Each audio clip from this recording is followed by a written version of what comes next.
Hello दोस्तों, welcome back to my channel. उम्मीद करती हूँ रोज की तरह आप लोग बहुत अच्छे होंगे। दोस्तों, फिर से लेके आ गई है रेखा सिंह आपके लिए कुछ ऐसे डेली हैक्स, डेली किचन से रिलेटेड हैक्स जो आपके बहुत काम में आने वाले हैं। आपके काफ़ी सारे पैसे तो बचेंगे ही और आपके टाइम की भी सेविंग होगी।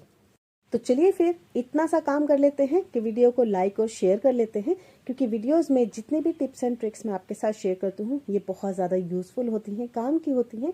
तो जितना ज़्यादा आप मेरे चैनल को शेयर करेंगे अपने फैमिली एंड फ्रेंड्स के साथ में, उनको भी इनका बेनिफिट ज़रूर मिलेगा। तो देख लेते हैं सबसे पहली टिप। दोस्तों, हम लोग जब भी तवा यूज़ करते हैं, यानी कि रोटी पराठा बनाने के लिए जब तवा यूज़ करते हैं, अक्सर वो ज़्यादा गर्म हो जाता है। तो हम या तो ठंडा करने के लिए रख देते हैं या फिर वो ऐसे वेस्ट हो जाती है हमारी गैस। हमें करना क्या चाहिए, उस टाइम को हमें सेव करना चाहिए, उस टाइम को हमें यूटिलाइज करना है। कैसे? हमारे जो मसाले होते हैं, अक्सर जब भी बारिश का मौसम आता है इसमें सीलन पड़ने लगती है, कीड़े आसानी से आ जाते हैं। तो उस तवे को आप यूज़ कर सकते हैं, उसके ऊपर अपने मसाले को रख के हल्का सा उनको आप गरमा लीजिए। वैसे तो धूप में आप रख सकते हैं, लेकिन बारिश के इस मौसम में, मानसून में, अक्सर इसमें फफूंद लग जाती है, कीड़े पड़ जाते हैं, फंगस आ जाती है। तो ये तवा आप तब यूज़ कर सकते हैं। कोई भी ड्राई मसाले जो होते हैं उनको आपको यूज़ करना है, इसके ऊपर हल्का सा गरम कर लेना है, सेक लेना है। एक्स्ट्रा गरम नहीं करना है, क्योंकि हमने इनको पकाना नहीं है, हमें इनके गुण नहीं खत्म करना है। सिर्फ तवे की जो गर्मी है हल्की सी इसमें ले लेनी है। उसके बाद में वापस आप इस डिब्बे को, वापस इन मसालों को डिब्बे में भर के रख सकते हैं। है ना मज़ेदार टिप? आपके तवे को भी हमने यूज़ कर लिया, आपकी गैस भी फालतू नहीं जाने थी, और आपकी गैस की जो सेविंग है वो भी हमने कर ली। तो ये टिप अगर अच्छी लगी है तो दूसरी टिप तो और अच्छी लगने वाली है, क्योंकि ऐसे ही टिप्स एंड ट्रिक्स मैं लेके आती हूँ। दोस्तों, अक्सर हम लोग आलू लाते वक्त गलतियां कर जाते हैं। जो लोग नए नए अभी बड़े हो रहे हैं, जो शॉपिंग करने जा रहे हैं, उनको नहीं पता किस तरह के आलू हमें लेने चाहिए।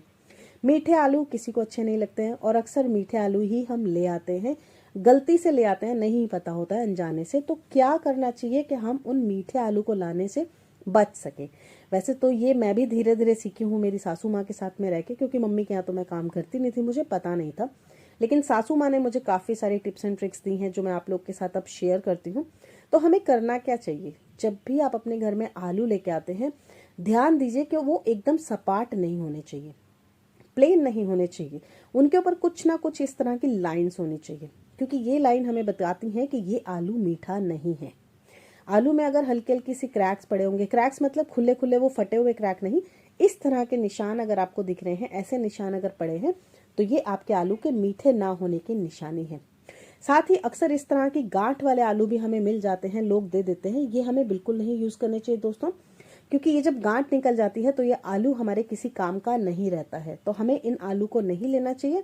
जैसे ही हम आलू लेके आते हैं, थोड़े दिन में हमें यूज़ करके उनको ख़त्म कर देना चाहिए, और फिर हमें फ्रेश आलू लेके आने चाहिए। इस तरह के गांठ वाले आलू हमें नहीं लाने चाहिए। ठीक है, अब हम बढ़ते हैं हमारे नेक्स्ट टिप के ऊपर। खाना खाते वक्त हम अक्सर चम्मच का यूज़ करते हैं, लेकिन बहुत बार हम देसी स्टाइल से खाना पसंद करते हैं, जैसे कि हाथ से, जिसकी वजह से हमारे हाथ पीले पड़ जाते हैं, या खाने का जो भी कलर होता है हाथों में आ जाता है, या नाखूनों के अंदर, नेल्स के अंदर भी वो खाना रह जाता है। या बहुत बार हमारे जो हाथ होते हैं, अगर हम मैनिक्योर या साफ सफाई नहीं कराते हैं तो बहुत गंदे भी लगते हैं। तो क्या करना चाहिए कि हम खाना खाते वक्त दिमाग में ये ना सोचे कि हाथ साफ हैं कि गंदे हैं। तो चलो आपके साथ एक टिप शेयर करती हूँ जो आपके घरेलू मैनिक्योर करने में बहुत हेल्प करेंगी, आपके पार्लर के ढेरों पैसे बचा देगी। करना क्या है, घर में जो भी टूथपेस्ट रखी है, आपने वो टूथपेस्ट लेके उसको आपके नेल्स के अंदर भी लगाना है। ऊपर तो आपको लगाना ही है। ऊपर लगाने से ये होगा कि आपके उंगलियों के ऊपर या नाखूनों के ऊपर जो भी पीलापन होगा खाने की वजह से, जिस भी कारण से, वो हटेगा ही। लेकिन आपके नाखूनों के अंदर जो जर्म्स बैठे हुए हैं, बैक्टीरिया बैठे हुए हैं, जो कि खाना खाते वक्त अक्सर हमारे मुंह में चले जाते हैं, बाय डिफॉल्ट हमें लगता है हमने हाथ तो धो ही लिए हैं, लेकिन वो हमारे नाखूनों के अंदर जो स्पेस होता है नीचे की तरफ, उसमें बैक्टीरिया बहुत ज़्यादा बैठ जाते हैं। तो इनको किल करने के लिए आपको टूथपेस्ट यूज़ करना है। इस तरह से लगाइए, 2 मिनट छोड़िए, और उसके बाद में जो भी आपके पास फालतू ब्रश है, जी हाँ टूथब्रश, इस तरह से वो आपको लेना है, और उसको अपने नाखूनों के ऊपर और अंदर की तरफ, दोनों तरफ आपने इसको घिसना है। इससे होगा जितनी भी गंदगी होगी, मैल होगी, आपके नाखूनों के अंदर तक बैठी होगी, वो तो हटेगी ही। आपके नाखूनों के ऊपर एक डेड स्किन भी इकट्ठी हो जाती है। अगर आप मैनिक्योर नहीं कराते हैं या अपने हाथ पैर की ठीक से सफाई नहीं रखते हैं, अक्सर यहाँ पे डेड स्किन इकट्ठी होती है, और उसके अंदर बैक्टीरिया बहुत सारे होते हैं। तो अगर आप हाथों से खाने के शौकीन हैं तो आपको अपने हाथों को अच्छे से क्लीन करके ज़रूर रखना चाहिए। तो इस तरीके से 2 से 3 मिनट की आप ब्रश के साथ में रगड़ाई कर लीजिए अपने हाथों की, और उसके बाद देखिए मैं आपको टिश्यू पेपर के साथ में क्लीन करके दिखा रही हूँ। बहुत बढ़िया से क्लीन हुआ है, इतने बढ़िया से क्लीनिंग हुई है कि आप जब अपने हाथों को देखेंगे इसके बाद में आपको लगेगा वाह मज़ा आ गया। अभी देख के लग रहा है ना, तो अब आप झट से खाना खाने के मूड में आ ही गए होंगे इतने साफ सुथरे हाथ देखने के बाद में। तो चम्मच वम्मच छोड़ो यार, हाथों से खाना सीखो, देसी हैं हम लोग, देसी खाने को देसी स्टाइल से ही पसंद करना चाहिए। और ये देखो जो टिश्यू पेपर मैंने यूज़ किया था उसके अंदर कितना सारा गंदगी आया है। तो मज़ेदार टिप लगी, बढ़ते हैं नेक्स्ट टिप पर।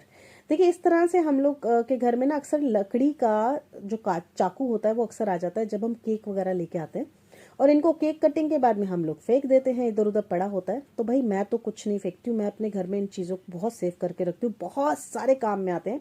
उसमें से एक टिप मैं आपको देके जा रही हूँ, बहुत यूज़ की है।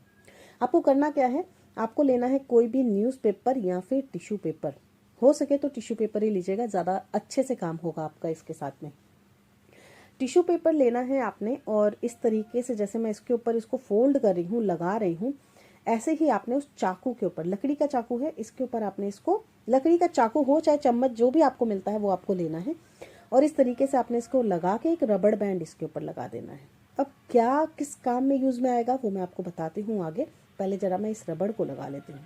इस तरीके से रबड़ लगाने के बाद में हम इसके ऊपर लगाएंगे पेस्ट।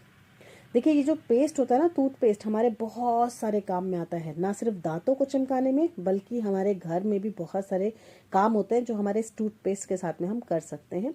तो मैं दोनों तरफ अच्छे से इस टूथपेस्ट को लगाऊंगी बढ़िया से, ताकि अच्छे से इसके ऊपर लग जाए, और उसके बाद हम इसको डिप करेंगे या तो विनेगर में या फिर हार्पिक में। अगर आपके पास विनेगर है, आप हार्पिक नहीं लगाना चाहते हैं तो आप विनेगर लगा लीजिए, नींबू लगा सकते हैं, नहीं तो मैं हार्पिक के साथ बहुत ज़्यादा कंफर्टेबल हूँ। देखिए हार्पिक जैसे ही लगाया थोड़े से बुलबुले उठने लग गए, यानी कि अब ये एक्टिव हो चुका है इसका इंग्रेडिएंट। हम इससे क्या करेंगे, अक्सर हमारे घरों में जो स्विचेस होते हैं उनको साफ करते वक्त डर लगता है, क्योंकि हम लोग अक्सर गीले कपड़े के साथ में पोंछते हैं घर की डस्टिंग, और यहाँ तो आप गीला कर नहीं सकते हैं। तो इसी तरीके से लकड़ी के इस स्टिक के साथ में आप अपने इन स्विचेस को साफ कर सकते हैं बढ़िया से, बिना डर के कि करंट ना मार दे। और ये बच्चे भी साफ कर सकते हैं, इतना सेफ है ये, क्योंकि लकड़ी के साथ कर रहे हैं ना, बिल्कुल भी करंट नहीं लगेगा। 2 से 3 मिनट आप इस तरह से इसको रगड़ दो, अच्छे से बढ़िया से रगड़िए, क्योंकि स्विचेस अक्सर गंदे हो जाते हैं, हाथ लगाते लगाते काफ़ी ज़्यादा गंदे हो जाते हैं। और मैंने भी इसका कवर उतार के रखा हुआ है बाय चांस, क्योंकि कुछ काम था, इसका कवर खो गया और ये और ज़्यादा गंदा लग रहा था मेरा स्विच, तो सोचा आज स्विच की ही सफाई की जाए। तो ये देखिए, उसके बाद में किसी भी गीले कपड़े की जगह सूखे कपड़े के साथ साफ करके देखिए कितने बढ़िया से आपको अपना स्विच साफ सुथरा नजर आएगा। आशा करती हूँ ये टिप भी बहुत अच्छी लगी होगी। दोस्तों अक्सर हमारे घरों में गैस बहुत फालतू यूज़ में आती है, बर्नर ख़राब हो जाते हैं जिससे कि हमारी गैस एक्स्ट्रा यूज़ में आती है, तो बहुत ज़्यादा पैसे खर्च होते हैं। तो क्या उपाय करें कि गैस के हमारे जो पैसे हैं वो बच जाएं, तो चलो देख लेते हैं। आपके घरों में अक्सर दवाइयाँ पड़ी होती हैं जो कि एक्सपायरी हो जाती हैं, हम लोग ऐसे ही फेंक देते हैं, तो उसी में से 2 टैबलेट आप ले लो एक कटोरी के अंदर, और इसमें डालो आप 1 कटोरी ही पानी, जितनी 1 कटोरी लिया है उतना 1 कटोरी पानी लेना है आपने। 2 टैबलेट हमने ले ली है, साथ में हम कोई भी जो भी हैंड वॉश हम यूज़ करते हैं, जो भी सरफ हम यूज़ करते हैं वो हम इसमें लेंगे, और अच्छे से इस टैबलेट को हम इसमें घोल लेंगे। देखिए जो दवाइयाँ होती हैं ना, इनमें हमारे घर को क्लीन करने की बहुत सारी प्रॉपर्टीज़ होती हैं, अच्छे से हम इसको क्लीन करेंगे और इससे बैक्टीरिया भी ख़त्म होते हैं जो दवाइयाँ होती हैं। तो हम इसको अच्छे से इसमें मेल्ट कर लेंगे दवाई को पहले, और लास्ट में हम इसमें डालेंगे हार्पिक या फिर विनेगर, जैसे कि मैंने आपको दोनों चीज़ें कही, आप यहाँ पे नींबू भी यूज़ कर सकते हैं। अब हम हमारा जो बर्नर है वो इसमें डालेंगे अच्छे से, और इसको थोड़ी देर के लिए हिलाएंगे। आप ये देखिए मेरे हाथ पे 2 मिनट में ही मेरे हाथ के ऊपर कालापन दिखने लग गया, जो कि बर्नर के ऊपर इकट्ठा हो चुका था, जिसकी वजह से मेरी जो गैस थी वो भी ज़्यादा लग रही थी। तो हम अच्छे से इसको करेंगे, इसमें डालेंगे, और उसके बाद किसी भी खराब ब्रश के साथ में इसकी सफाई करेंगे। आप देख रहे हैं कितना कालापन निकल रहा है। दिखने में बर्नर साफ लगते हैं, लेकिन इनकी वजह से हमारी घर की जो गैस है, हमारे घर का जो बजट है वो बिगड़ जाता है, क्योंकि गैस एक्स्ट्रा यूज़ में आती है। क्लीन करने के बाद में देखिए मैं वापस से आपको जला के दिखा रही हूँ कितने बढ़िया से मेरी गैस जल रही है। आशा करती हूँ आपको आज के टिप्स एंड ट्रिक्स पसंद आए होंगे। जाने से पहले लाइक सब्सक्राइब कर दीजिएगा, कमेंट जरूर करिएगा कि कौन सा टिप आपको अच्छा लगा। मिलते हैं नेक्स्ट रेमेडी के साथ में, अपना ढेर सारा ख्याल रखिए। मेन चैनल के ऊपर भी जाके एक बार घूम के आइए, ब्यूटी का चैनल है। हर हर महादेव, अपना ख्याल रखिए।